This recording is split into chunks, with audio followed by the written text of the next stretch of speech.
Bonjour Charline Vanhoenacker. Bonjour Antoine Decaune. Que va-t-il se passer dans votre Jupiter aujourd'hui ? Eh bien, nous recevons Christophe André et François Lelore qui coécrivent un ouvrage intitulé « Les nouvelles personnalités difficiles ». On reste sage ? Ouais. Sûr.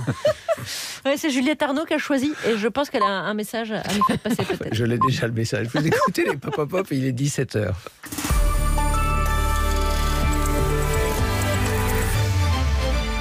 Les infos, Laetitia Gaillet. Les suites de la panne d'Orange, une nouvelle réunion de la cellule interministérielle de crise aura lieu dans 1 heure pour faire le point sur la situation.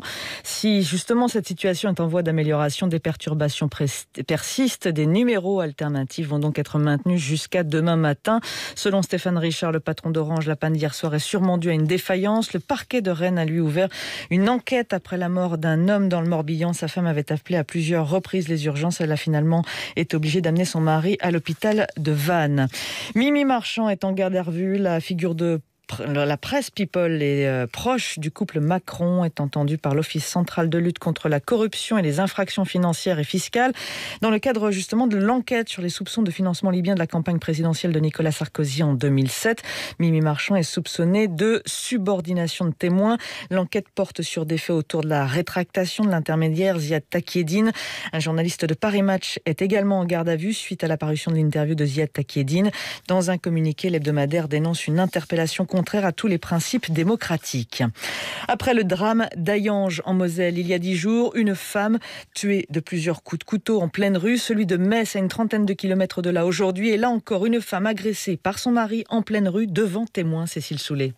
Dans le quartier de Metz-Borny, les habitants sont d'autant plus choqués que les images du drame circulent. Plusieurs témoins ont filmé la scène. On y voit l'homme courir après sa femme en pleine rue et lui tirer dessus à bout portant avant de retourner l'arme contre lui et de s'effondrer. Le couple était en instance de divorce selon le procureur de la République de Metz. Des passants ont aussi assisté au drame, mais aussi un enfant du couple selon le maire de Metz. Les faits se sont produits en tout début d'après-midi, peu avant 14h. L'homme âgé de 48 ans a utilisé un pistolet de petit calibre selon les premiers éléments de l'enquête. Le périmètre a été bouclé par les forces de l'ordre. Ces mères de famille rencontrées dans le quartier ne comprennent pas ce geste fou. Elles se désolent de cette nouvelle tentative de féminicide. On en entend parler tous les jours ou presque en France, explique l'une d'elles qui ajoute « Il aurait pu blesser aussi d'autres personnes ». En déplacement à Martel dans le Lot, Emmanuel Macron dit observer en ce moment une société de plus en plus violente. La nation, dit-il, vit un sentiment d'insécurité. Le chef de l'État qui a eu aussi un mot sur la réforme des retraites. Elle était très ambitieuse et trop complexe. Celle qui était initialement envisagée ne peut pas être, dit-il, reprise en l'état. Le préalable à tout est la question du travail et la reprise d'activité. Journée de mobilisation aujourd'hui pour les AESH, les accompagnants des élèves en situation de handicap. Il y a eu des manifestations un peu partout en France et un même message, pas assez nombreux, pas assez payés et pas assez formés. À Lyon, ils ont dénoncé notamment une nouvelle organisation du travail qui les précarise davantage. Le reportage de Mathilde Imberti. Luc est accompagnant au lycée professionnel, 800 € par mois car c'est un temps partiel. Et il peut être envoyé à n'importe quel moment dans un autre établissement. C'est le résultat d'une gestion dite mutualisée. On n'est jamais sûr de suivre l'élève jusqu'au bout de l'année. On change d'emploi du temps constamment. J'ai eu 13 emplois du temps différents par exemple cette année. Quand vous êtes baladé d'établissement en établissement, quand vous n'avez pas de formation, parce qu'il faut savoir que la formation des AESH c'est 60 heures de formation initiale. Et avec ces 60 heures, vous êtes censé aller de la maternelle au lycée pro.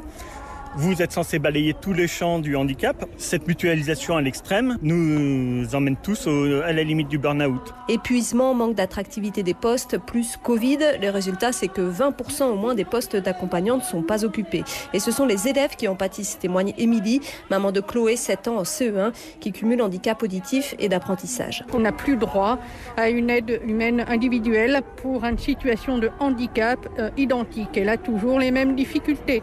Et même, je dirais, que ces difficultés croissent au fil des niveaux. La moyenne par enfant notifié mutualisé dans l'école est d'un peu plus de 3 heures par semaine. C'est pas assez. Les parents et les accompagnants demandent ensemble plus de considération pour un métier qui, disent-ils, pourrait être vraiment très chouette. Lyon, Mathilde Imberti, France Inter. Et on termine par Roland-Garros et les matchs en cours après l'élimination de Gaël Monfils. 2 stars pour 2 matchs actuellement. Federer, Cilic et Djokovic, Cuevas. On commence par lequel des 2 duels, Fabrice Algral? Federer, votre chouchou? Non, par le numéro 1, tiens, Novak Djokovic. On terminera par Federer. Novak Djokovic, il est opposé sur le court course. Suzanne Lenglen à l'Uruguayen Pablo Cuevas. Et pour l'instant, pas de problème pour Djokovic. 6-3, 6-2 dans les deux premières manches. 1-0 et un break d'avance déjà pour Djokovic. Il est au service pour mener 2-0. C'est un petit peu plus compliqué pour Roger Federer sur le court central, opposé à Marin Cilic. Marin Cilic, un Croate, 47e mondial, ex-numéro 3 et vainqueur de l'US Open en 2014. Roger Federer a remporté la première manche 6-2, mais attention, dans la deuxième manche, 3-1 en faveur de Marin Cilic qui vient de réaliser le break, et Marin Cilic qui est au service actuellement pour tenter de confirmer ce break pour mener 4-1, alors que peut-être vous l'entendez peut-être un petit peu derrière moi, mais Roger Federer, et c'est très rare, est en train de discuter avec l'arbitre pour une balle qui a été signalée faute, alors que Roger Federer lui conteste cette décision, et vous l'entendez derrière moi, il n'arrête pas de parler, et c'est très très rare de voir Roger Federer contester une balle. Enfin voilà, pour l'instant en tout cas 1-7-0 pour Federer, mais dans la deuxième manche 3-1 pour Marin Cilic. Fabrice Abgral en direct de Roland-Garros, et chez les dames, sachez que Fiona Ferro affronte actuellement l'américaine Jennifer Brady, tête de série numéro 13, et que pour l'instant, Jennifer Brady a remporté le premier set 6-4, et on attend également sur le court Kristina Mladenovic, l'autre française. France Inter, presque 17h06.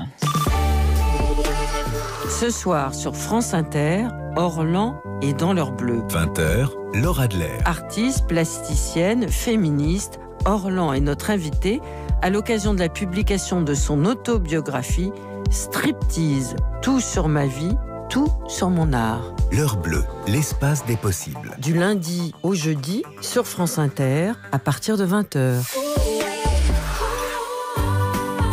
Quand Louise a voulu changer de mobile, Seb lui a parlé d'un super plan Orange. Avec un iPhone 8, 64 Go reconditionné à 1 € avec la série limitée 40 Go, c'est trop bien. Et pour Louise, une offre à ce prix-là, c'est du plaisir illimité. Profitez d'un iPhone 8, 64 Go reconditionné à 1 € avec la série limitée 40 Go Orange pour clients pack open à 21,99 € par mois, engagement 24 mois. Orange. Offre valable jusqu'au 18 août et réservée aux nouveaux clients. Reconditionné par Regen, kit main libre recommandé. Et c'est par Jupiter sur France Inter. Salut les amis. Ouais, c'est chic, hein. Je me lance toute seule ou je les lance tout seul, ils m'entendent même pas. Si, je vous entends. On est là. Bien sûr. Mais vous êtes à toute blinde, la Laetitia Gaillet. Ouais. Soyez prudente en trottinette pour reprendre le RER. Oui, parce qu'après demain, ça va être bonjour, vous êtes bien faire. Ça va moins le faire. Moi, je ne fais que le front. D'accord. Merci pour ces informations, Laetitia. À demain.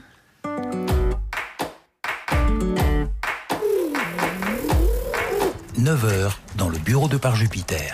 Salut les amis, dites, j'ai bien réfléchi sur mon scooter là, pour les sons dans le sommaire, 10 secondes c'est vraiment le maximum parce que... ça c'est typique d'une personnalité obsessionnelle. Non mais ça va, on sait Charline, parce que ça fait jamais que la 86e fois que tu nous le dis. Donc, et ça, c'est typique d'une personnalité psychopathique. Attends là, qui est-ce que tu traites de psychopathe et d'obsessionnel. Vous, toi Guillaume, tu t'ennuies vite, et Charline, elle est trop perfectionniste. Ah bon. Bref, ça fait que vous êtes des personnalités à tendance psychopathique pour Guillaume et obsessionnelle pour Charline. Attends, donc toi dans le plus grand des calmes là, t'es en train de nous dire qu'on est des zinzins quoi. Non, mais personne n'est jamais vraiment totalement sain d'esprit, surtout pas ceux qui croient qu'ils sont. Alors déjà, moi je me sens tout à fait normal. Voilà, oui. Moi je me sens parfaitement équilibré déjà. Oui, voilà. Et Alex Alex, c'est une personnalité évitante. La preuve, il est pas là le jour de son analyse. Mais on est au boulot là, Juliette, on n'est pas dans le cabinet d'un psy. Puis d'abord, ça repose sur quoi tes analyses là? C'est psychologie.com, c'est l'Oxysimo, c'est quoi? Écoutez, tout est dans le livre de nos invités que manifestement vous n'avez pas lu. Peut-être qu'on n'en a pas besoin non plus. Oui. Vous êtes dans le déni. C'est-à-dire qu'on se base sur des faits, pas sur les analyses du professeur Juliette Arnaud. Non, enfin, ce sont pas mes analyses, ce sont celles de François Lelore et Christophe André, deux médecins.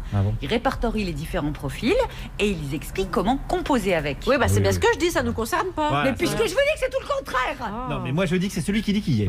Vous me fatiguez là. Et toi, Juliette, tu serais quoi comme personnalité alors? Elle est hystérique. Histrionique.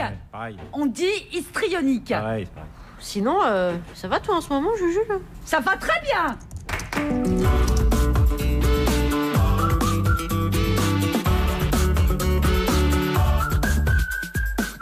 Bonjour la France Inter et bienvenue à la clinique du rire, dont voici la devise: avant l'heure, c'est pas l'heure. Après 21h, termine ton verre cul sec et tire-toi. Au sommaire, qui a dit que notre président ne faisait pas dans le social ? Grâce à lui, la méditation a fait son entrée en politique. Des cadres LREM la pratiquent à l'heure du déjeuner et les députés s'y intéressent. Un conseil municipal aussi l'a pratiqué. Le citoyen est-il le bénéficiaire d'un élu moins stressé ? La République, c'est moi qui suis parlementaire. Bougez-vous là, ouvrez-moi cette porte. Enfin, une bonne nouvelle, plus besoin d'aller à l'hôpital pour obtenir une prescription de PrEP. Super, mais c'est quoi ? La PrEP, c'est un outil de prévention contre le VIH. Oui, voilà, l'autre épidémie qui n'a pas disparu pour autant pendant cette pandémie-là. N'empêche, on va pas bouder une occasion de se réjouir, n'est-ce pas, monsieur ? Regardez-le, il est content. Hein. Ça va lui faire la soirée, ça. Et il est enfin temps de réhabiliter le pangolin. Les scientifiques sont désormais en mesure de l'affirmer. L'animal que l'on croyait être l'hôte intermédiaire du Covid n'y est absolument pour rien. Qui me rendra mon honneur ? Et à mes côtés aujourd'hui, Juliette Arnaud. Et à mes côtés, nos côtés, une équipe de thérapeutes, Oui, avec d'abord celle qui est l'équivalent laïque. Et dans le domaine de la musique, de Sainte Rita, la patronne des causes perdues. Non seulement elle les protège, les causes perdues, mais parfois aussi elle les met à l'antenne en toute bienveillance. Mélanie Bauer. Oui, je les collectionne. Il n'y a que moi qui ai les disques. Chanson romantique au piano aujourd'hui. Oh, Ben oui. Charmant. Ensuite, celui qui parcourt les rues et dès qu'il entend quelqu'un dire « Moi, pour la modestie, je ne crains personne ». Clac, clac. Il sait qu'il a chopé un narcissique et il dégaine son micro. Guillaume Meurice. Oui, bonjour à toutes et à tous. Chronique légère aujourd'hui, chronique sympatoche. Je vais vous parler de la réédition de Mein Kampf. Oh là. Voilà, je suis allé voir ce qu'en pensaient les gens, quoi. Ça veut dire mon combat, mais contre qui ? Ah, il y a un suspense. Je ne spoile pas, mais c'est vrai qu'il y a un combat dedans. Enfin, celui qui peut soigner les gens comme lui, ceux qui ont totalement égaré leur voix intérieure. Mais en échange, ils ont celle de Jean Carmet à leur oreille qui leur dit des trucs comme « Un sous-marin pour une baleine, c'est un gros suppositoire ». Aymeric Lefray. J'ai rien compris. Bonjour. Bonjour Aymeric, de quoi est-ce que vous allez nous parler aujourd'hui ? Là, j'ai écrit une chronique, vous allez voir, c'est pas mal. Très bien, allez, voici ceux qui vont permettre à l'actualité de se recentrer. Vous êtes, je vous laisse annoncer qui vous êtes. François Lelore et Christophe André. France Inter. Charline Vanhoenacker. Juliette Arnaud. Par Jupilémie. Bienvenue messieurs, François Lelore et Christophe André sont avec nous. Vous publiez une réédition de votre énorme succès en librairie intitulée « Les nouvelles personnalités difficiles » paru chez Odile Jacob, que vous présentez comme un petit manuel de survie face aux personnalités pathologiques. Cet ouvrage a passionné Juliette Arnaud à tel point que je me suis dit elle a sans doute un message à nous faire passer.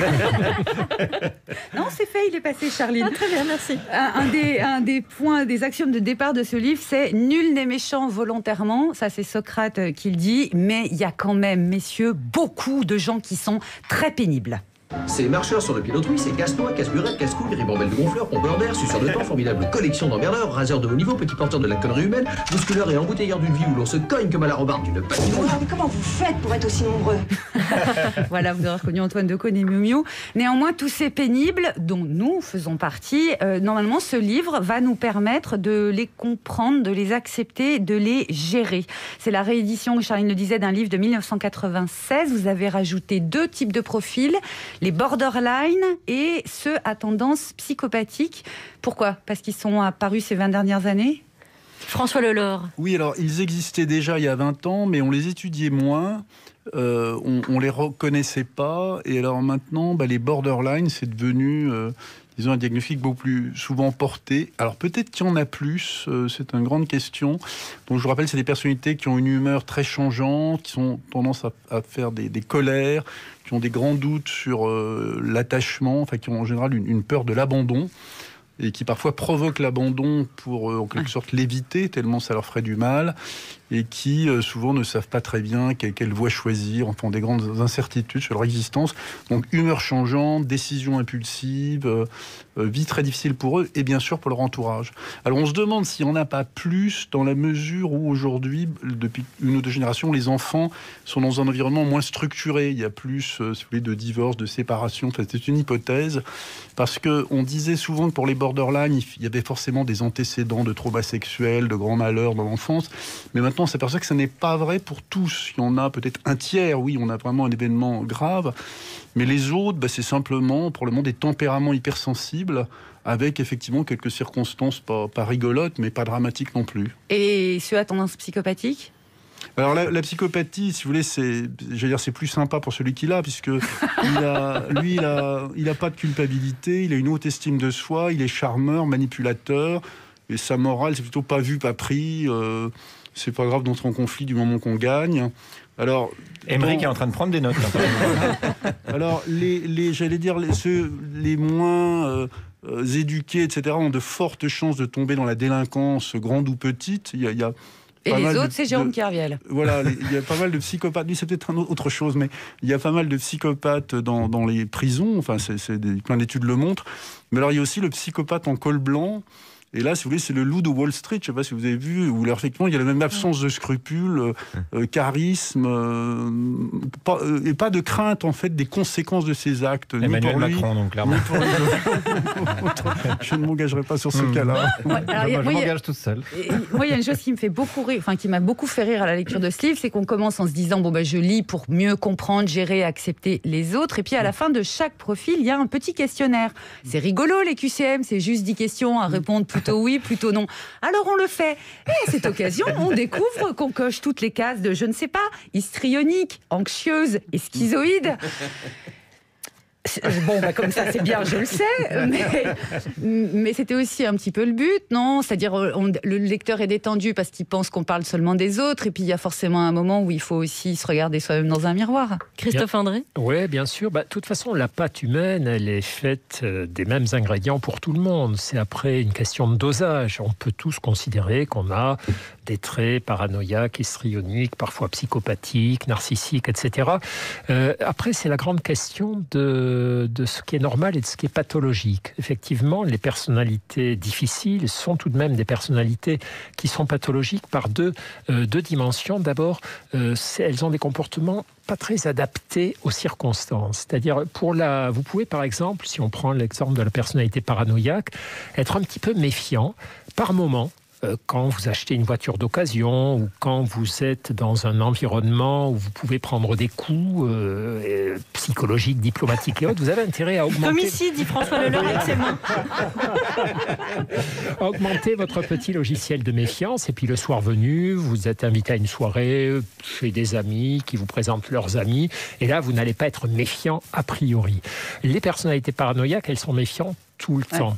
Et donc, cette rigidité, cette difficulté à flexibiliser un peu vos traits de caractère signe la personnalité pathologique. Et l'autre trait que François soulignait par rapport au borderline, c'est la souffrance. C'est-à-dire, soit vous souffrez, soit vous provoquez de la souffrance chez les autres.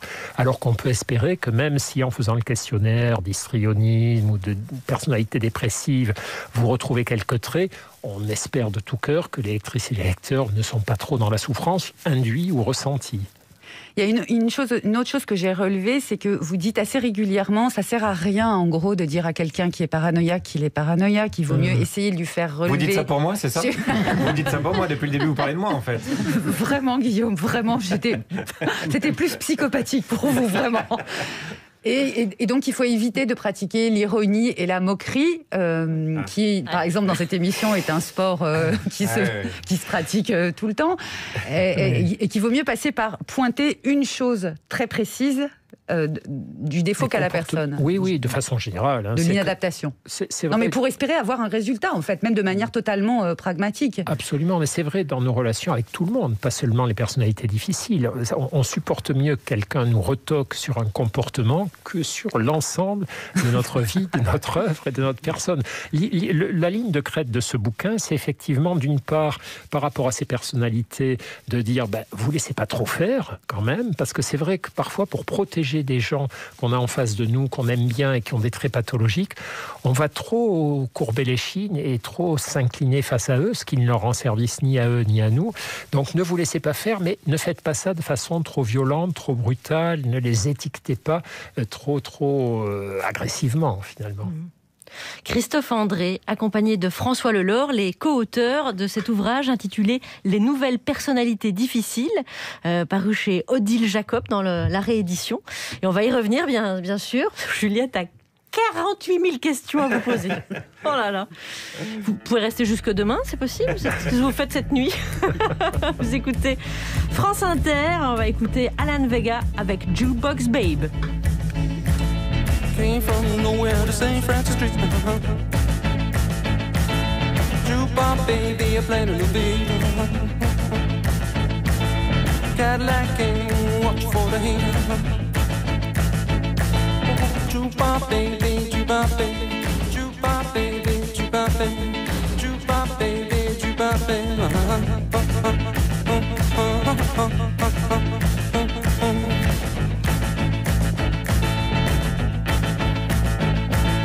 Legal lady says my name.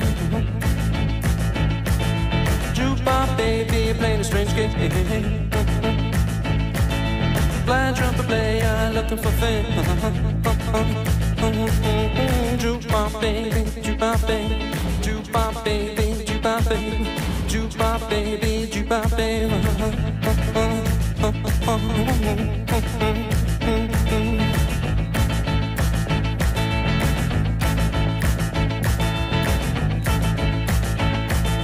Coming home was where I stayed. Oh, jukebox baby, playing Johnny Rapper.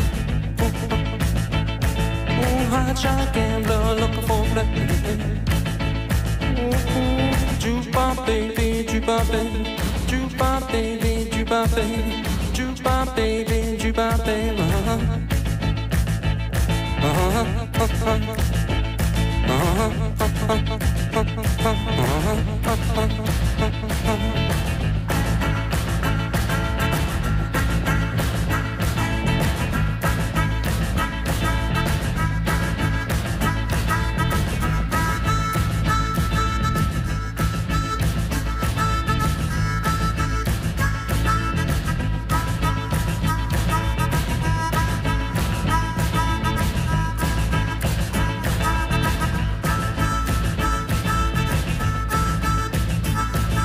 St. Francis Street, Electron Woman.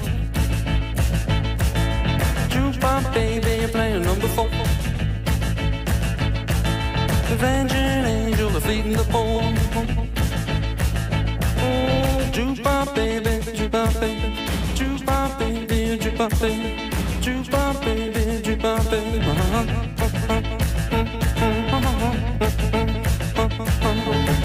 Vous écoutez Par Jupiter sur France Inter. Nous sommes en compagnie de François Lelore et Christophe André qui publient les nouvelles personnalités difficiles.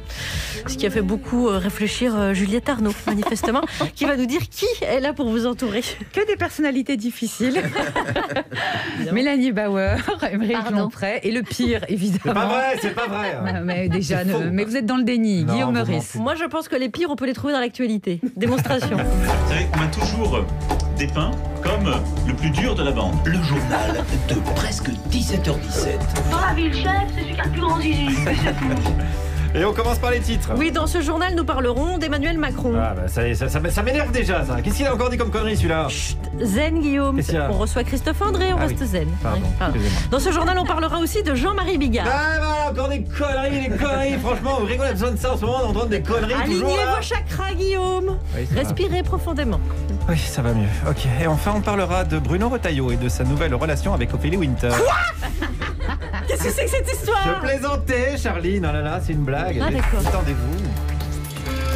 Vous êtes tendu en ce moment. Et on commence par la politique. Oui, avec la douce et rassurante voix d'Emmanuel Macron qui nous parle de la violence. La violence que nous avons dans la société, elle n'est pas séparable aussi des changements, je l'ai plusieurs fois dit, un peu anthropologiques que nous vivons. On vit dans un monde qui n'est pas simplement cette rue où je vois vos visages, où on se parle et on se respecte, mais la seconde d'après, on va rentrer sur nos réseaux sociaux, et beaucoup de gens qui vivent seuls ne vivent que dans ce monde-là. Et donc ils sortent dans la rue, et ils se comportent comme sur les réseaux. Et oui, c'est la faute aux réseaux sociaux. Et oui, bien sûr. Il y avait un gilet jaune qui s'est fait crever un œil par un tweet. Et oui, et les policiers se radicalisent en mettant des filtres Instagram à paillettes. Attention derrière vous, Charline, il y a quelqu'un qui twerk sur TikTok. Non, c'est bon, enchaînons. D'accord, c'est bon, très bien. Aux élections départementales dans les Ardennes, un candidat du RN a été condamné pour une agression sexuelle sur mineur. Alors, commander une ramette de 500 pages. Oh là là, attendez, vous faites vos commandes de fourniture en direct maintenant? Non, je note toutes les casseroles des candidats RN. Du coup, il faut qu'on rachète du papier pour tenir jusqu'au 20 mai, là, je pense. Invité sur France Info, le RN justement, Thierry Mariani a été interrogé sur la région PACA et les subventions. Et moi je préfère par exemple, je le dis très clairement, aider un groupe qui s'occupe de perpétuer les traditions provençales, SOS Méditerranée. Voilà, alors petit conseil aux réfugiés, avant de traverser, un petit santon dans votre poche et normalement les bons. Et un Bob Ricard aussi. Un Bob Ricard. Ou un t-shirt Algérie française. Enfin, toutes les traditions provençales, quoi, pour y aller. Suite à la panne des numéros d'urgence, Gérald Darmanin a dénoncé des dysfonctionnements graves et inacceptables de la part d'Orange. Darmanin, dès qu'on touche au problème de réseau de téléphone, il est sensible. Il faut dire que son activité d'agent immobilier est hyper dépendante des SMS qu'il envoie. Alors, d'ailleurs, je propose qu'on fasse un petit test pour voir si tout est revenu dans l'ordre. Niveau réseau. Ouais. Alors, ça... Oui, je sais pas si ça marche. Bonjour, c'est Marlène, je ne suis pas disponible pour le moment, mais je vous laisse un message. C'est dingue. Non, coupe. Enfin, c'est dingue. Quand ça veut pas, ça veut pas. Hein. C'est cassé. En Virginie occidentale, les autorités proposent de remporter des fusils de chasse par tirage au sort pour les personnes qui acceptent de se faire vacciner. Eh ben, comme par hasard, bravo. C'est qui cette Virginie encore? C'est une connasse. Mais qu'est-ce qu'il y a encore? Faut que j'arrête de regarder les vidéos de Bigard, je crois. Non, ça me rend nerveux. Oui, bah calmez-vous. Quoi? Sinon quoi? Vous allez me faire un vaccin contre la rage, Charline? C'est ça que vous allez faire? De force, la dictature sanitaire? C'est bon là, Guillaume, c'est bon? C'est voilà, bon. Détendez-vous. N'oubliez pas, il y a Christophe André. Oui, Christophe est là. Allez, ça me rassure. Allez, concluons. Oui, la marque de téléphone Xiaomi dévoile un chargeur capable de charger une batterie en seulement 8 minutes. 8 minutes pour être bien chargée. Cette batterie aura la vie d'Aymeric Lompré depuis la réouverture des terrasses. Merci Guillaume. C'est basé sur des faits réels. Oui. On blague, mais il y a des vraies infos dedans. Allez, avec François Lelore et Christophe André, nous allons aborder ce premier thème. La méditation en pleine conscience gagne la politique. Nos élus aussi ressentent le besoin de gérer le stress et de se recentrer sur soi. Et là, vous avez tous l'image de Jean-Michel Blanquer dans la position du lotus. C'est normal. C'est moche. Alors, plus récemment, une minute de méditation a été organisée lors du conseil municipal à Castanet-Tolosan, Haute-Garonne. Pourquoi l'introspection est-elle parfaitement adaptée aux politiques? Eh bien, elle nous le rappelle tous les jours, ça, écoutez. Nous vivons une époque troublée. On avorte, on divorce, on se drogue, on se réfugie dans la violence. Au lieu de ça, sous le toit d'une modeste chaumière, au sein d'une brave population qui se lève avec le soleil, que trouvons-nous? 2 hommes, simples et bons. Que demandent ces hommes? Un peu de silence. Voilà ce qu'ils ambitionnent, le recueillement, la méditation. Retrouver sous leurs pas ce qu'ils avaient oublié depuis si longtemps, la terre, la bonne terre, chaude, grasse, que Dieu a destinée à la vigne. Un extrait de Calmos de Bertrand Blier. Alors, nous allons venir aux personnalités difficiles supposées dans la politique, éventuellement, avec vous deux. Mais première question sur, effectivement, la méditation est arrivée un petit peu à l'Assemblée nationale, dans un conseil municipal. Les politiques s'y intéressent. Pourtant, la réforme de l'assurance chômage ou la suppression de l'ISF, c'est chez les citoyens que ça génère du stress, on est d'accord. Alors, il est vrai qu'une part des politiques s'intéresse quand même à tout ça. Est-ce que l'intégrer aux institutions, c'est vraiment un adjuvant pour la société? Alors, je suis en position délicate parce que j'étais effectivement à l'Assemblée nationale pour parler aux députés, donc je suis à la fois juge et partie. Rendez l'argent. Eh bien, pourquoi est-ce qu'ils s'intéressent à ça? Ils ont financé tout ça de leur poche. Hein. Tous les députés qui ont appris à méditer ont refusé que ce soit fait sur les budgets parlementaires, enfin de ces trucs-là, et donc ils s'en sont occupés eux-mêmes. Alors après, vous avez 2 options. Soit vous dites qu'effectivement, ils auraient mis à faire de leur temps. Soit vous dites qu'au fond, un député qui est maître de ses nerfs, qui est capable de prendre du recul, qui est capable de cultiver ses capacités d'écoute, diminuer son stress, fera un meilleur député. Voilà, ça c'est 2 options qui peuvent être argumentées l'une et l'autre. Alors François Lelore, est-ce que la politique c'est un nid à personnalité difficile où on peut éventuellement le devenir? Est-ce qu'il y a beaucoup d'histrioniques, par exemple? Oui, certainement les deux. Je dirais dans l'histrionisme, il y a ce désir de charmer, de séduire, mais en même temps d'être assez vulnérable à la séparation, à la désapprobation. Et je pense que pour faire de la politique, il faut être plus dur que ça. Il faut être capable d'encaisser. Donc je pense que pour la politique, un peu de narcissisme est utile, c'est-à-dire d'abord se sentir supérieur aux autres, donc de mériter d'être élu, de prendre la place de quelqu'un d'autre, de rentrer dans la compétition. quand même avoir une tendance à estimer qu'on a des aptitudes, qu'on est meilleur que les autres, ce qui d'ailleurs peut être vrai, mais il ne faut pas trop douter de soi, parce que la politique, c'est quand même souvent une suite d'échecs. Et puis alors après, est-ce que la politique rend difficile ? Bah oui, c'est très stressant, il y a des conflits, donc toutes nos personnalités, c'est pour ça que tout à l'heure on disait que c'est au travail qu'on les remarque le plus, parce qu'au travail on est stressé, et à ce moment-là, tous nos traits de personnalité un petit peu rigides, un petit peu défectueux, ils s'exacerbent. Donc en politique, alors je pense qu'en politique, il y a aussi des psychopathes, c'est-à-dire qu'il y a aussi des gens qui finalement ont envie de se servir plus que de servir, qui n'ont pas de culpabilité quand ils se font prendre, ils sont juste un peu embêtés. Ah, c'est ça. Et qui ne sont pas sensibles à la punition. Et au fond, simplement, ils vont éviter de se faire prendre, mais eux vont bien dormir. Les hommes politiques qui se suicident, ça arrive parfois parce qu'on les a pris un petit peu la main dans le sac, c'est pas des psychopathes. Ça veut dire ils sont sentis coupables et qu'ils ont été sensibles à la désapprobation des autres. C'est plutôt, j'allais dire, les braves types qui se suicident. Oui. Et vous précisiez qu'effectivement, lors de la première sortie de ce livre, Les nouvelles personnalités difficiles, c'est dans l'entreprise que ça a eu beaucoup de résonance, parce que les gens repèrent leurs collègues. Donc ça doit être valable dans la politique aussi, finalement. Certainement, oui. Ça nous avait surpris de voir que la plupart des réactions de lectrices et de lecteurs nous racontaient des histoires venant de l'entreprise. Et on s'était dit que la situation était certainement encore pire que ce qu'on imaginait. Mais c'est assez logique aussi, parce que ce sont des mondes clos dans lesquels on évolue au moins 8 heures par jour avec des gens qu'on n'a pas choisis et avec lesquels on est condamné à cohabiter et plus encore à collaborer, à produire des résultats. Et donc là, c'est un cocktail effectivement très détonnant. Christophe André, François Lelore avec nous. Et pour la musique, Mélanie Bauer. Sur la pochette de son nouvel album, une citation de Vivaldi, « Il n'y a plus de saison ». Guédré revient avec chanson romantique au piano, 10 titres qu'elle joue assise parce que, je cite, « Elle ne se fait plus toute jeune et que rester debout avec une guitare pendant tout un concert, ça n'arrange pas ses varices ». Elle n'est pas si âgée pourtant, 10 ans de carrière, et pour ceux qui ne la connaissent pas, qui l'auraient loupée en interview dans Par Jupiter, on pourrait la décrire simplement en disant qu'elle est au croisement de Constance et de Frédéric Fromet.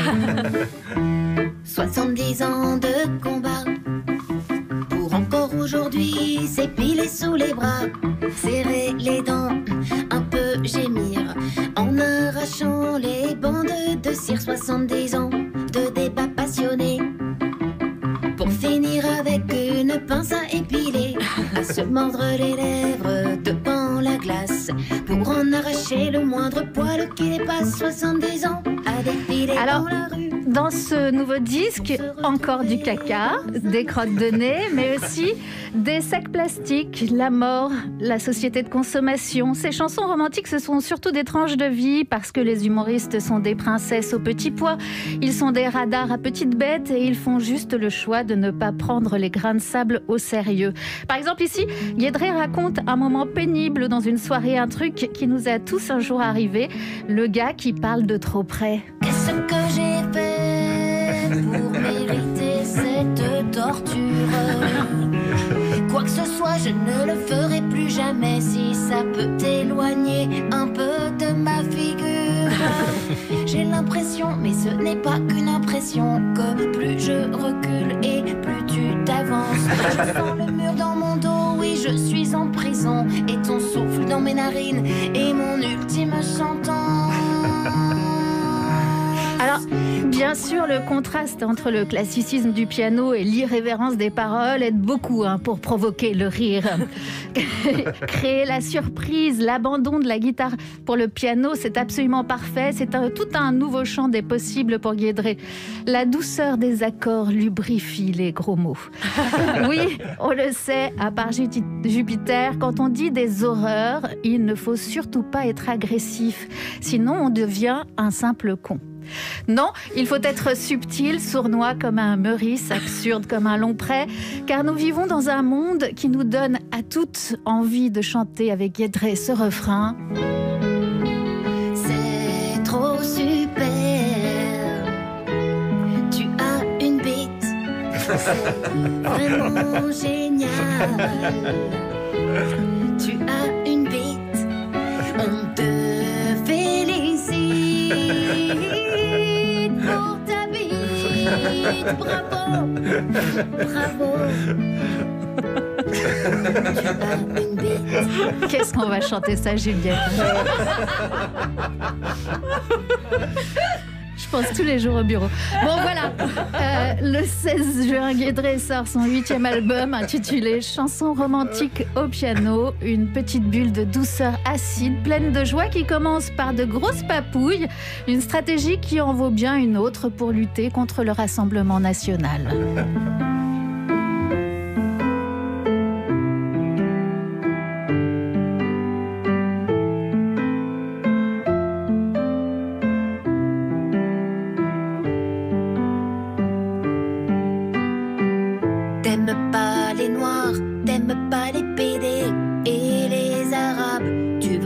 Brûlé.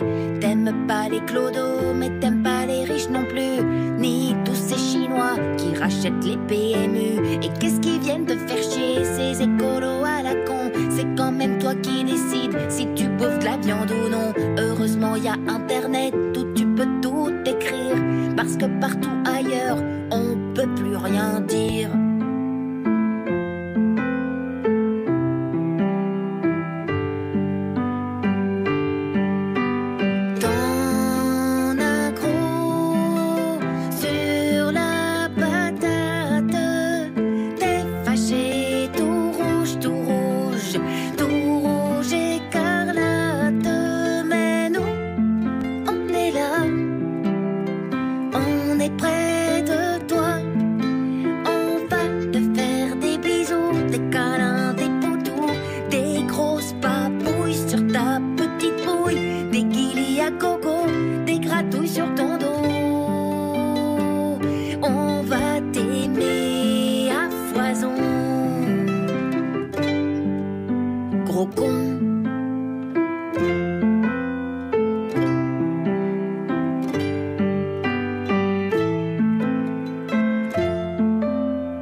Marmots, de toute façon c'est tous les mêmes, c'est rien que des terroristes. Ah, c'est comme les bonnes femmes, toutes de vieilles féministes. Ton temps c'était différent, elles étaient moins zinzin. Elles te foutaient pas un procès pour une main au popotin. Et puis c'est toutes des lesbiennes et des transsexuels. C'est quoi cette nouvelle mode de poils aux aisselles?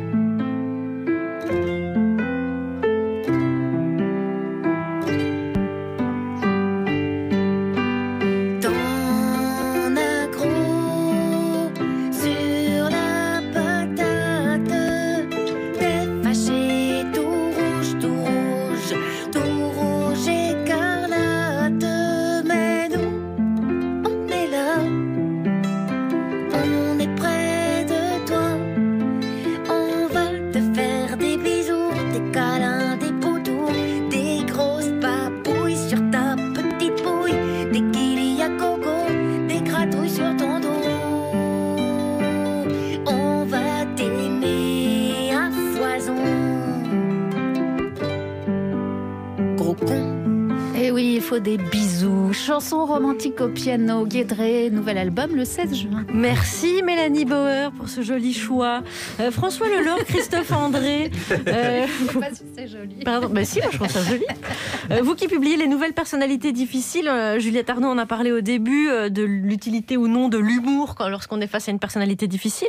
Et lorsqu'on est face à une colère, je sais que par exemple des sujets comme l'exil fiscal ou l'abstention sont des choses sur lesquelles vous pouvez râler ou vous mettre en colère.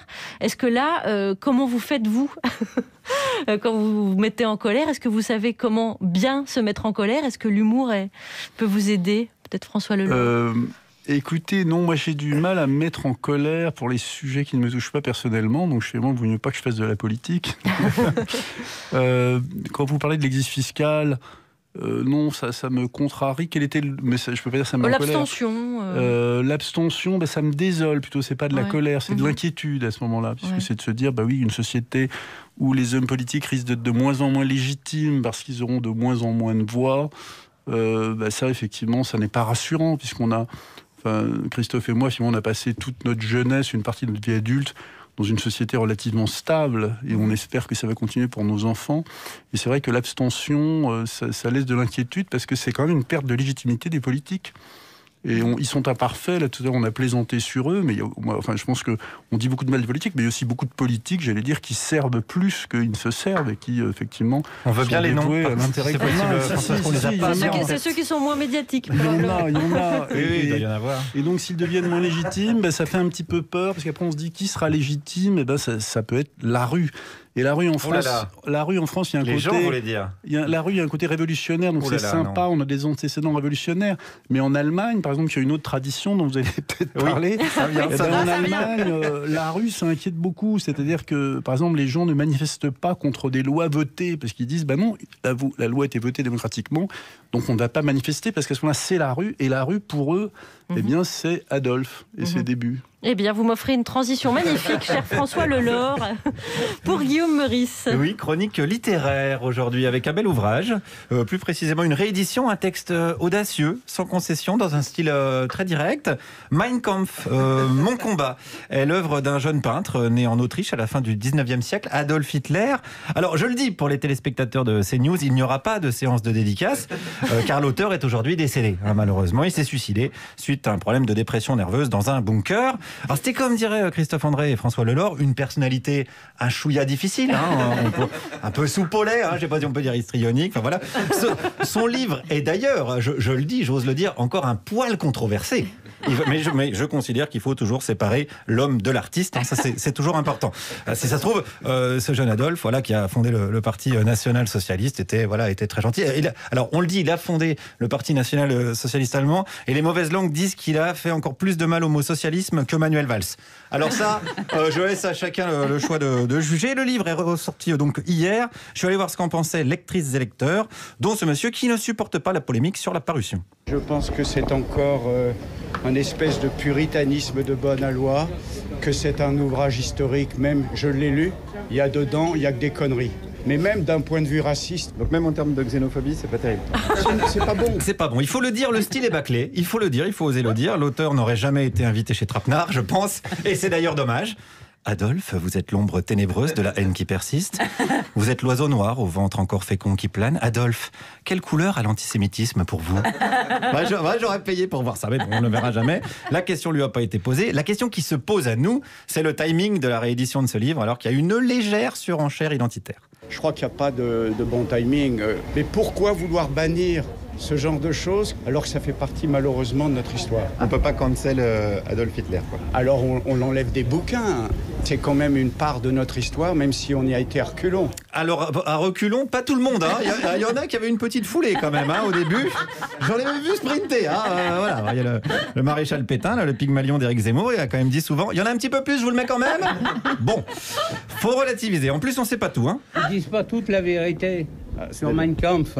C'est quoi la vérité alors? Il a raconté des histoires. Il ne l'a pas écrit tout seul, le bouquin. Il a été écrit par son co-détenu. Il avait un nègre? Oui, il avait un nègre. C'est fou, la vie est une blague des grosses têtes, en fait. Il aurait eu un ghostwriter, comme on dit aujourd'hui. C'est courant dans le monde de l'édition. Combien on en a eu d'invités qui n'avaient pas écrit leur livre tout seul. Voilà, on pourrait les dénoncer, mais on n'est plus dans cette époque-là. Et puis on n'est pas là pour dire du mal d'Éric Dupond-Moretti. On est là pour parler de réédition de Mein Kampf. On a eu des horreurs dans l'histoire, toujours. Il y a eu des massacres, des mauvaises lectures, mais je pense que c'est chez nous après de savoir interpréter tout ça. Mais est-ce qu'on arrive bien à interpréter? Pourquoi pas? Est-ce que les massacres, c'est une mauvaise interprétation du texte? Ça, c'est pas évident. Ouais. Ça, on ne sait pas. Et oui, si ça se trouve, c'était un manifeste pour la paix dans le monde, Mein Kampf. Parce que ça se trouve, c'est codé. Et ça, on n'a jamais vérifié. Si ça se trouve, si on lit une ligne sur deux, c'est la recette du gratin aux asperges. Il y a encore des trucs à découvrir, à mon avis, sur ce texte. C'est pour ça que c'est aux historiens de faire leur travail. Qu'est-ce qu'il faudrait d'autre, d'ailleurs, avec le texte? Il faudrait faire une bonne préface. Qui pourrait faire la préface? Je sais pas. Est-ce que Jean-Marie Le Pen pourrait faire la préface? Pourquoi pas? Je pense que c'est une bonne idée. Ou sa fille, hein, qui essaye de faire oublier discretos que son parti, quand même, a été créé par d'anciens vichistes, hein, qu'elle-même, on l'a vu à peu près zouker à Vienne avec les nostalgiques du Troisième Reich. Voilà. Même si Darmanin la trouve un petit peu molle, toute ressemblance avec ce qui se passe dans son slip étant fortuit. Alors, ceci dit, il y a une préface dans la réédition, il faut le dire, qui n'est pas de Yann Moix. Je vous vois venir. Non. Il faut dire que le texte est très très encadré, ainsi que sa sortie, bien sûr. C'est uniquement sur demande. Et bon, il y a les explications si vous voulez, chaque page est encadrée par les commentaires des historiens. Et l'argent gagné, ils vont reverser les bénéfices. Une institution d'Auschwitz, 100 €, tout le monde ne peut pas se permettre. 100 €, c'est beaucoup pour un bouquin. Hein. Il y en a encore qui vont dire que les Juifs aiment bien l'argent. On a un problème avec l'argent, on n'aime pas les riches. Oui, alors une polémique à la fois, s'il vous plaît. Voilà, alors ça, on verra par ailleurs. Hein. Voilà, on s'arrête là, c'est la fin de cette chronique littéraire. Faites-vous votre avis. Hein. Peut-être que voilà, c'était utile de le faire, même si le texte était facilement trouvable sur le net. Peut-être que cette réédition ne sert, comme les fanzouz à Adolphe aiment à se présenter, à rien. Guillaume Meurice, merci. Voilà, c'est une manière d'affronter un contexte difficile. Comment le comprendre, comment l'accepter, comment le gérer. Comme dans le sous-titre du livre de nos invités, François Lelore, Christophe André avec nous. Juliette Arnaud, vous leur soumettez un thème. Qui connaît la PrEP ? Tout le monde devrait, mais personne ne le sait. C'est un traitement antirétroviral qui permet d'avoir une sexualité sans crainte d'être contaminé par le VIH, même sans préservatif, 100% remboursé par la Sécu, avec très peu d'effets secondaires, et qui, depuis hier, nécessite juste d'aller voir son médecin. Un traitement préventif, c'est toujours super. À une exception près, bien sûr. J'ai dit, je vais inventer une drogue où ça va rendre les gens incarottables. J'appelle 2 de mes meilleurs potes, frère, qui sont chercheurs au CNRS. Le soir, on est là, les 3 cerveaux, bim, boum, bam, ça, les effluves, les petits tubes. On met du jaune, on met du vert, on teste sur les souris, ça marche. On teste sur les yinches, ça commence un peu à schéma. Et là, je me rends compte du potentiel du délire. Je commence à vendre aux gens, je fais, voilà, mon approche a été simple. Vous en avez marre de vous faire carotte? Ah bah ouais, prenez ça. Et les gars, ils prenaient le queutru, frère. Et les gens, ils se faisaient pas carotte. Les gens, ils prenaient la Yodro, ils allaient n'importe où et discutaient de tous les prix. Les commerçants, ils devenaient fous. Sauf qu'à un moment donné, c'est que quand les gars, ils revenaient acheter de la drogue, frère, il me dit, je peux avoir une petite dose? Je fais, bien sûr, c'est 25 balles. Il me fait, ah non, ça m'étonnerait, non, c'est 20 balles. Et là, je me dis, putain, je peux plus les carottes. Vous avez reconnu peut-être Serge Le Mito et Jonathan Cohen. Donc la PrEP, c'est un traitement qui date de 2016, qui est surtout destiné au départ aux gays, aux travailleurs et aux travailleuses du sexe, aux personnes trans, aux migrants, ai-je appris, parce que souvent les migrants, ils arrivent et sous le coup du stress, de la précarité, ils se retrouvent à pouvoir être contaminés assez facilement. Et à tous ceux qui, dorénavant, pensent en avoir besoin. Est-ce que, messieurs, après tout, il y a au moins 18 années de médecine à cette table. Est-ce que vous étiez au courant ? Oui. Et alors c'est vrai que c'est une mesure, je ne sais pas s'il faut dire courageuse, mais qui sera certainement impopulaire auprès de beaucoup de personnes, parce qu'au fond, on donne l'autorisation de prendre du bon temps, vont dire certains. C'est-à-dire, c'est un moyen d'avoir des rapports sexuels en se sentant en sécurité, sans prendre forcément toutes les précautions.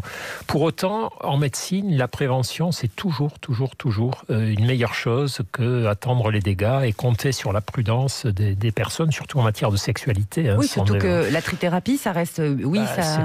c'est un traitement qui est dur, long... C'est une catastrophe d'être contaminé, parce qu'on va recontaminer peut-être à son tour, etc. Alors après, la vraie question, c'est est-ce que ça va être fait par nos collègues médecins généralistes, est-ce qu'ils vont disposer du temps pédagogique aussi pour expliquer que ce n'est pas parce qu'on a ce traitement préventif qu'il faut totalement oublier la notion de comportement à risque. Est-ce qu'on va mettre en place des études pour vérifier que finalement ça ne va pas entraîner la multiplication d'autres pathologies sexuellement transmissibles que le sida? Donc tout ça, est plutôt une bonne idée, très clairement.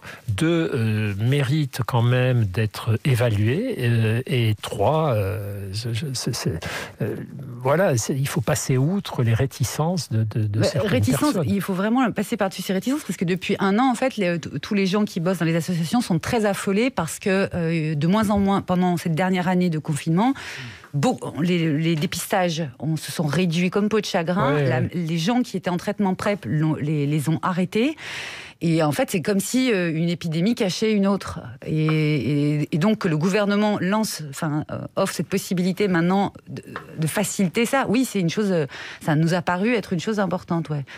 C'est ce que vous pensez aussi en tant que médecin. Bien sûr, non, mais une fois de plus, la prévention, c'est toujours le parent pauvre. Toujours le parent pauvre en médecine, parce que c'est moins spectaculaire, c'est moins gratifiant. Et donc, permettre, parce que le vrai changement, là, c'est que les généralistes peuvent le prescrire. Donc, ça veut dire en bas de chez vous, au coin de la rue. Et la prévention, si elle est trop distante des citoyens, elle ne fonctionne pas. S'il faut prendre rendez-vous, aller dans les centres hospitaliers, tout ça, ça ne marche pas. Donc, la nouvelle est bonne. François Leleur, vous voulez ajouter un mot ? Alors, sur le plan de l'utilité de la prévention et de la nécessité, évidemment, d'améliorer la prévention, je suis entièrement d'accord avec tout ce que veut dire Christophe. Sur le plan des valeurs, je trouve que c'est intéressant parce que c'est la notion de droit au plaisir, mais de même, c'est le droit au meilleur plaisir, parce que, bon, après tout, il y a le préservatif qui est pas cher et qui permettait aussi d'avoir des rapports sexuels en se protégeant, mais on conçoit, qu'il n'est pas supporté, agréable par tout le monde. Donc, je trouve que c'est un peu mais c'est normal que les nouvelles générations souhaitent autre chose.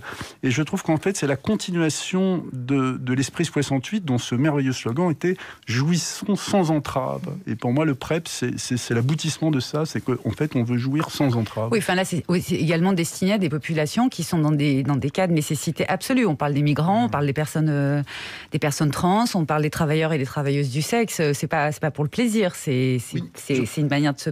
Non, mais j'entends bien ce que vous dites, mais le préservatif existait avant et à un coût bien inférieur à la PrEP. Mais je ne suis pas du tout contre la PrEP, mais je veux dire que c'est quand même un changement de valeur, si vous voulez. François Leleur, Christophe André en notre compagnie et Aymeric Lomprey, on est là. Ouais. Bonjour à tous, vous allez bien ? Ouais. Vous avez entendu ? Coolos. Et vous avez vu, c'est la fin de la trêve hivernale là. Ah oui. Allez les pauvres, on dégage. On rassemble ces petites affaires de pauvres et on fout le camp. On ramasse ces jogging Décathlon, on sort les knackis du frigo, on décroche le ruban à mouche et on se tire. En route pour l'aventure.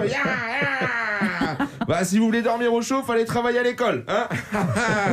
Et que je vous entende pas chialer, gné, dehors il y a des moustiques, gné, on n'est pas en sécurité, gné, il y a 10% de logements libres en France, pourquoi on serait pas relogé dedans, non, hein.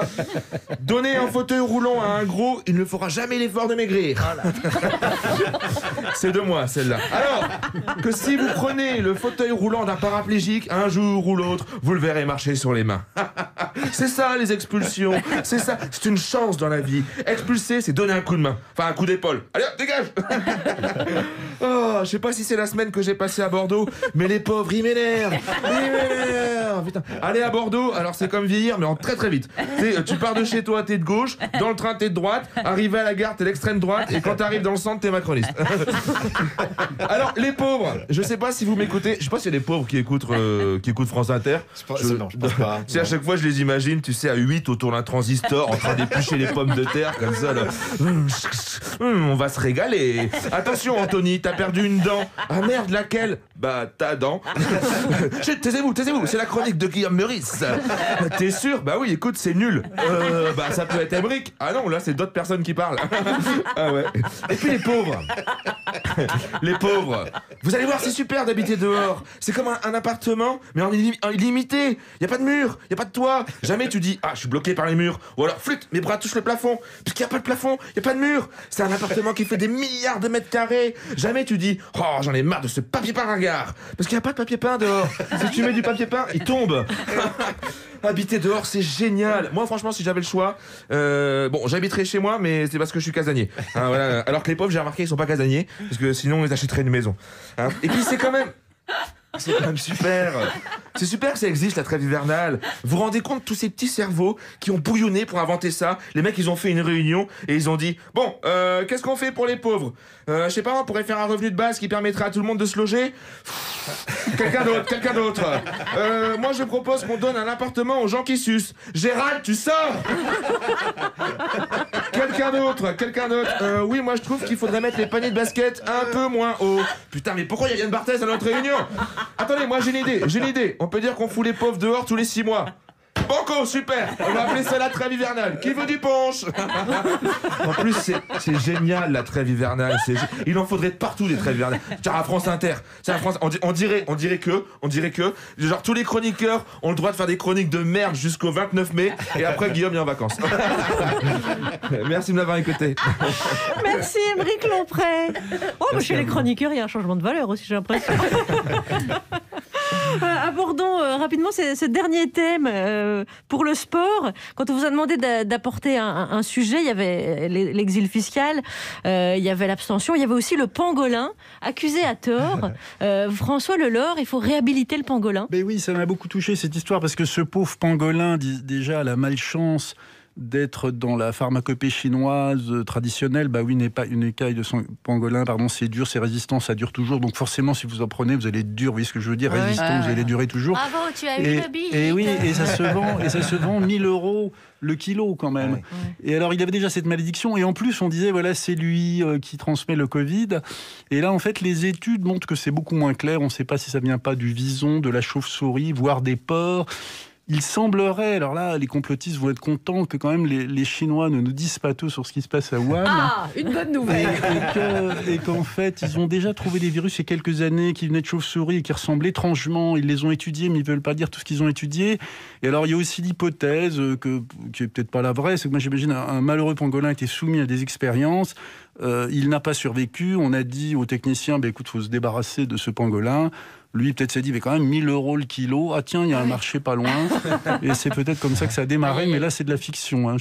Toute ressemblance avec une personne ayant existé. C'est un beau scénario, en tout cas, François Lelore. Et voilà, la conclusion, c'est que c'est l'animal le plus braconné au monde. Et il y a un regain d'intérêt pour lui, heureusement, aujourd'hui, des scientifiques. Le pangolin, ça devient le lion ou l'éléphant, quoi. C'est ça qui est, heureusement. François Lelore, Christophe André, je vous laisse avec Juliette Arnaud pour un questionnaire de Parjeux-Piproust. Éclatez-vous, Juliette, approfondissez. Sur l'échelle de la personnalité difficile, échelle qui va de 0 à 10, 0 étant Bambi, 10 étant Bim, point Godwin, Hitler, vous vous situez à combien? Christophe? 6. François? Moi, je suis peut-être plus narcissique, donc je dirais non, moi seulement 5. François, toujours, quel philosophe dit la vérité? Horace, quand il dit « cueille le jour sans te soucier du lendemain ». Les Beatles, quand ils disent « hier, j'avais pas de soucis », en traduit. Ou Calogero, quand il chante « demain, c'est pas hier ». Bon, il n'a pas vraiment chanté ça, mais il aurait pu. Moi, ça dépend. Je dirais que je pense comme les Beatles le matin et comme Horace le soir. Oh, très joli. Christophe, à quel membre de l'équipe recommandez-vous le plus ardemment la pratique de la méditation? La bonne réponse, c'est Charline, à cause qu'elle a la charge mentale. Oui. C'est facile, c'est Charline. C'est pour conseiller aux chefs de méditer, ça fait du bien à leurs subordonnés et collaborateurs. Elle l'a très bien noté. François, sur une île déserte, il vaut mieux partir avec un histrionique, distraction assurée, un paranoïaque, il flaire le danger, ou un obsessionnel, il rangera la cabane. Écoutez, comme je suis, comme on dit, cisgenre hétéro, je pense que je préférais partir avec une histrionique, puisque finalement, elle cherchera toujours à me charmer. Bon, c'est moi. C'est bon, on l'a. Christophe, pour choisir un président, il vaut mieux un histrionique, il fait des chouettes discours, un paranoïaque qui se méfiera des méchants russes, syriens, chinois et autres belges, ou un obsessionnel qui rendra l'Élysée comme il l'a trouvé bien rangé. Alors, sérieusement, je pense que pour faire de la politique qui bénéficie aux citoyens, je choisirais un obsessionnel, mais sans hésiter. Oui. François Lelore fait pouce en l'air. Ah oui, j'approuve aussi, complètement. Répond qui veut. Peut-on faire confiance à un psy qui ne va pas voir un psy? Oui, moi aussi. Donc vous n'allez pas voir de psy, très bien. Est-ce que c'est normal si mon psy joue au sudoku quand je lui parle? Plutôt non. Non. Est-ce que c'est normal si mon psy rit à mes blagues? Oui, je trouve que oui. Enfin, si c'est sincère, oui. Est-ce que c'est normal si j'essaye de faire rire mon psy à 120 € remboursé 60? Il pourra travailler sur votre besoin de charmer, de faire rire. Et ça sera un bon départ thérapeutique. Oh, magnifique. Merci beaucoup François Lelore et Christophe André. Je rappelle cette réédition augmentée de votre ouvrage « Les nouvelles personnalités difficiles » paru chez Odile Jacob. Merci beaucoup d'avoir passé cette heure avec nous. Merci Mélanie Bauer, Émeric Lomprey, Guillaume Meurice, Juliette Arnaud. C'est la fin de cette émission donc et je vous dis à demain où je laisserai les clés pour méditer. Si je vais méditer, je vais suivre votre conseil. Je laisserai les clés de l'émission à Juliette et Alex. Bah attention, les deux autres c'est de la très bonne cave. Ikea. Ça y est, les enfants dorment, je les mets dans la poussette. Ok, ce qui nous laisse un quart d'heure pour acheter notre canapé et revenir à la voiture avant qu'ils se réveillent. Je prends mon téléphone, go.